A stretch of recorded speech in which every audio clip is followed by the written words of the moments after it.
Oi, gente, meu nome é Pablo, como vocês estão? Frágil e inconsistente. Eu tava aqui pensando, né, o que é que eu podia trazer de diferente pro canal, porque eu já falei muito sobre animações, mas eu também assisto bastante filmes e séries, e não é só de animação que vive uma pessoa, né? É verdade. Então eu acho que eu vou fazer um quadro falando sobre indicações de filmes que eu assisti, que eu gostei, e eu vou indicar pra vocês. Tá bom. E aí a gente pode ter um dinamismo, vocês podem comentar aí embaixo se vocês já assistiram esses filmes antes, e se vocês gostam, se vocês desgostam desses filmes, vocês podem ficar abertos aí embaixo, tá? Não, magnífico. Primeiramente, essa semana e semana passada também eu não assisti muitos filmes, então hoje eu vou falar sobre dois filmes, um antigo e um recente. Ambos são muito bons e ambos você acha com facilidade no catálogo da Netflix. Inclusive tem um aqui, um mais antigo, que ele já vai sair do catálogo da Netflix. Então se vocês assistirem esse vídeo, vocês gostar pelo menos do que eu falei, da minha pequena sinopse, vão lá assistir, porque eu juro que ele é o melhor daqui. Mas antes, se vocês gostaram já do tema, se inscrevam lá embaixo, dê um like, me segue nas outras redes sociais, que é tudo Pablo, Instagram, TikTok. E eu tenho um canal secundário aqui também que eu faço vlog, uma coisa mais assim, sabe, dinâmica. E é isso, bora lá pro vídeo. O primeiro que vamos falar aqui é um filme que eu tenho um histórico já. Eu vi bastante pessoas falando bem, assim, só que como ele era um filme mais antigo, eu fiquei... Sabe, porque eu não tava muito afim de assistir filmes assim. E também eu ficava pensando, esse é um filme mais antigo, é um filme que vai ser muito parado. E quando eu vi a duração também, eu vi que ele tinha 2 horas de duração. Nossa. Então, eu confesso que eu fiquei um pouco com o pé atrás, mas como as pessoas falavam muito bem desse filme, também ele tem 87% de aprovação no Rotten Tomatoes, e de audiência ele tem 89, 90. Inclusive, ele vai sair do catálogo da Netflix no dia 1º de julho, ou seja, próximo mês já tá pertinho já dele sair. Então, se vocês gostarem da minha sinopse, vão assistir esse filme, porque, primeiro, ele é um clássico, segundo, ele é muito bom, terceiro, ele é temporal, quarto... Inovador e revolucionário. É claro. E sem mais enrolações, senhoras e senhores, ladies and gentlemen, pode entrar Orgulho e Preconceito! Filmaço! E sabe o que eu descobri? Ele foi lançado 10 dias depois do meu aniversário. Pra quem não sabe, meu aniversário é dia 6 de setembro de 2005. E o filme foi lançado dia 16 de setembro de 2005. Ou seja, era pra mim. O filme era pra mim. O filme ele foi distribuído pela Universal Studios. Ele foi lançado, como eu já falei anteriormente, 16 de setembro de 2005. 10 dias depois do meu aniversário. Ele foi inspirado num livro do mesmo nome da autora Jane Austen. Foi lançado no ano de 1813 e teve a direção composta pelo Joe Wright. Teve seu investimento de produção de 28 milhões de dólares e conseguiu arrecadar em bilheteria 122 milhões. Ou seja, um estrondo, principalmente naquela época. E tem na sua grade de elenco a Keira Knight, perfeita, Matthew McFadden, a Carey Mulligan, entre outros. Muito merecido, esse filme foi indicado a 4 categorias no Oscar, mas infelizmente ele não levou nada. Injusto! Injusto! Essas categorias foram melhor atriz pra Keira Knightley, porque sim, ela devia ter levado. Melhor trilha sonora original, melhor figurino e melhor direção de arte. Basicamente, a narrativa desse filme está localizada na antiga Inglaterra. E você sabe, né, naquele tempo, mais ou menos ali por volta de 1700 a 1800.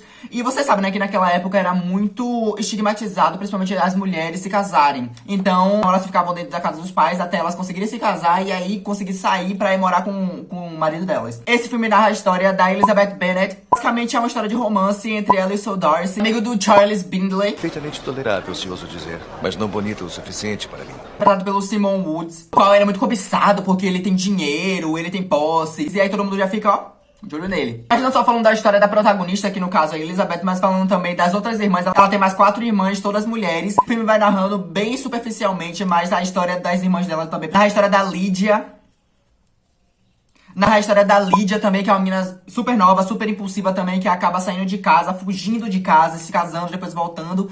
E com um cafajeste, inclusive, mas parece que as coisas ocorreram bem. Narra também a história da Jane, que ela, assim, é apaixonada pelo Charles lá. Desde o início, esse romance fica no auge, os dois se gostam, mas depois acaba acontecendo coisas que fazem eles se separarem. Mas depois o amor prevalece, ele volta. Eu achei ela uma temática muito Bridgerton, então se vocês gostam de Bridgerton, vocês vão gostar de Orgulho e Preconceito também.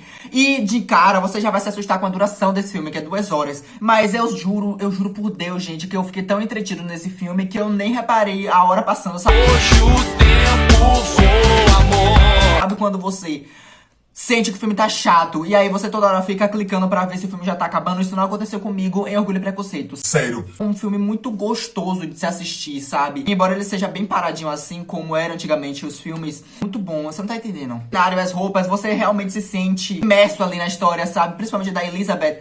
Uma coisa que eu gostei muito da Elizabeth é que ela sempre foi à frente do tempo, sabe? À frente, assim, mais decidida. E, sem sombra de dúvidas, ela é a melhor personagem desse filme. São essas as palavras de um cavalheiro?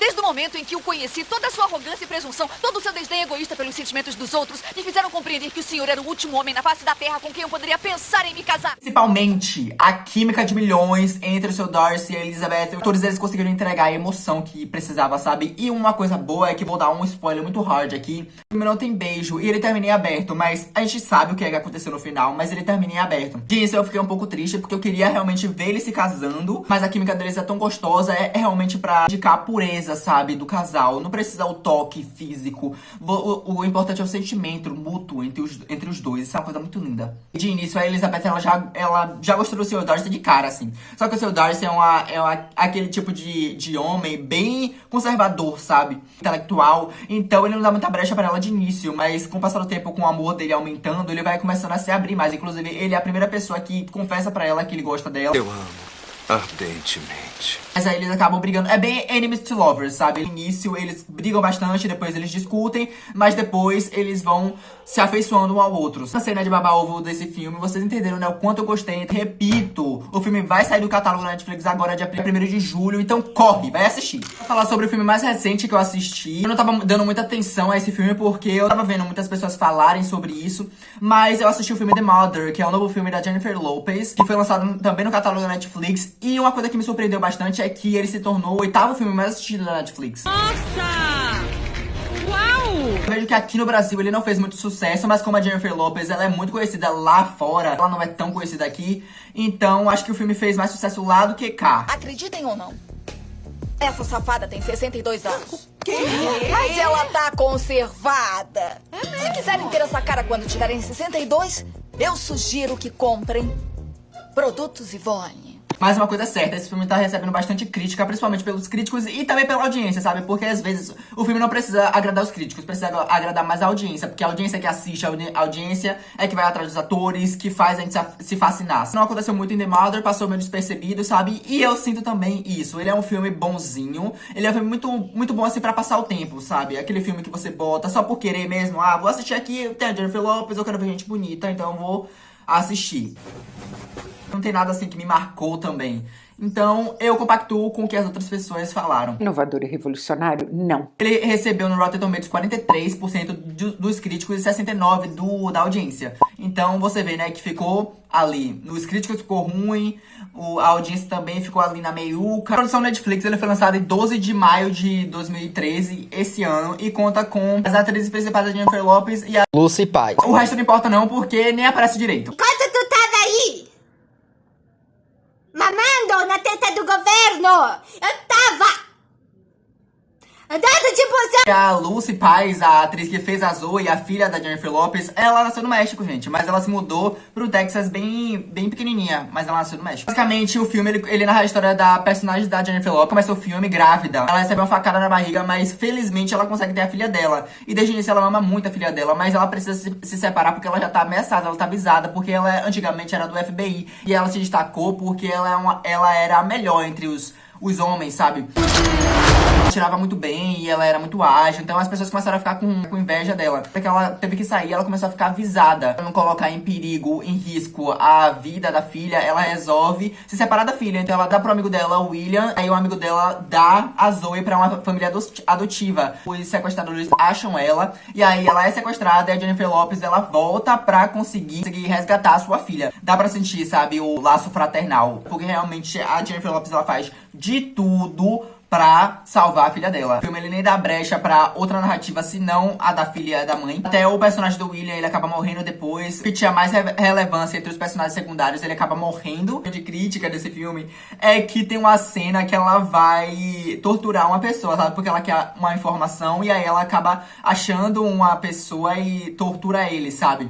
Aí ela começa a bater nele, assim, e a cena que ela tá batendo, gente, é muito falsa. Dá pra ver claramente que ela tá fingindo, que ela tá fazendo assim, ó.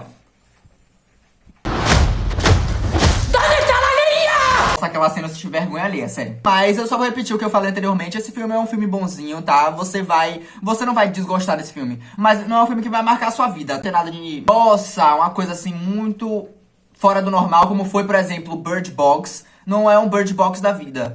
Bom, eu acho que no mais é isso. Espero que vocês tenham gostado do vídeo, gente. Comenta aí embaixo se vocês já assistiram algum desses dois filmes. Um like, se inscreva aí embaixo. Me segue nas outras redes sociais, que é tudo Pablo, TikTok, Instagram. Segue o nosso canal aqui no YouTube também. E no mais é isso. Obrigado e tchau.